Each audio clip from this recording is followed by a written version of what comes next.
The political system is built as a democracy and it's based on parliamentarism. The country is governed by the government and the parliament, the Folketing. The parliament consists of the representatives who are elected on election day. The election happens every fourth year or more frequently. In the political system, there are 179 mandates. A political party needs at least 2% of the total votes to be elected into the Danish parliament. In order to win an election, a bloc party needs to have 90 of the votes. The government can rule as a minority government as long as they don't have a majority against them. The electorate casts its votes at an election. This supports the political system. This is where the parties come into the picture. The political system is built by these parties. Parties formulate goals and visions for the development of a society. A party is a group of people that can be defined based on their ideology. The three major ideologies seen in the Danish parties are conservatism, liberalism, and socialism. In case of a party succeeding in winning representations in the Folketing, this party will have what we call a parliamentary group. Their job is to organize itself by selecting members of the Folketing as, for instance, a spokesperson. In Denmark, the parties are more or less divided into a right wing and a left wing. The left wing is what we refer to as left-oriented, which is a socialistic wing.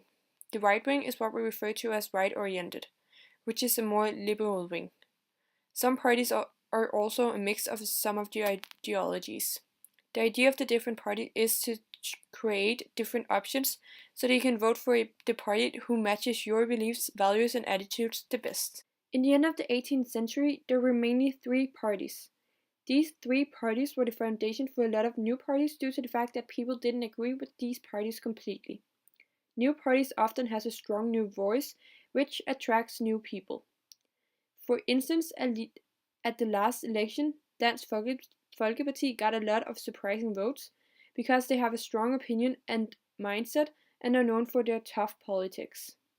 If some people are in doubt on who to vote for, or for instance have voted for a certain party their whole life but doesn't feel like anything gets done, they will usually seek towards a party with a strong voice who has a very specific politic. A new party in Denmark is the Alternative Party, which surprisingly has gained a lot of followers. The reason why this party came through and became successful was due to the fact that people will evolve new opinions and thereby want something new. The Alternative Party entered the Danish politics with a fresh new voice and a different approach to things. People have a tendency of getting tired of the old ways and the traditions, which is why a different party such as the Alternative Party became a success. Parties such as the Alternative Party often comes up with new ways of running politics. In the first enclosure, we can for instance read about the fact that the Alternative wants to develop a new concept for the measuring of the socio-economic process that is based on more than just GDP. Even though some people are fond of the old ways, many people tend to appreciate new ways of doing things as well. If we take a look at the graph, we can see that on the first graph, the numbers of members of the three parties were really divided within the first 30 years. In the last few decades, the members has become more equally distributed to each of the three main parties. The second graph consists of more than just the three old main parties and shows a more similar amount of members in all of the parties. When more options enter the politics, a higher number of different political ideologies will be represented, which benefits the people. They will have a tendency of choosing the party that has the most similar beliefs and agendas to their own. Formation of new parties creates better options for the representation of all political views and aspects in a society. On the other hand, too many people makes it difficult to gather a majority and thereby make decisions. Party membership is very important for democracy, as more members means more voices to contribute to the decision-making process, which is what democracy is all about.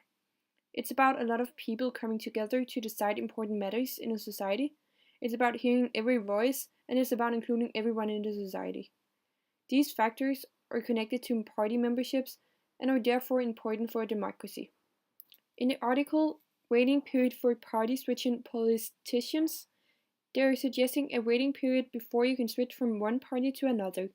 They are referring to a generation as the SAP generation and telling about how they juggles with, for instance, memberships and how they hack the roots of our parliamentary democracy, and therefore they suggest the waiting period.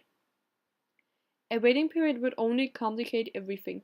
People in the modern world are divided into a higher number of different parties than back in the days, as we can see on our two graph, due to the fact that more and more new problems come to life frequently. This means that the members of a party need to make up their minds about more topics than back in the days. Global warming weren't, for instance, a problem 100 years ago. This is the reason for why people tend to jump from one party to another, because of the many new different problems in the modern world. You might agree with one party in one aspect, but an entirely different party in another.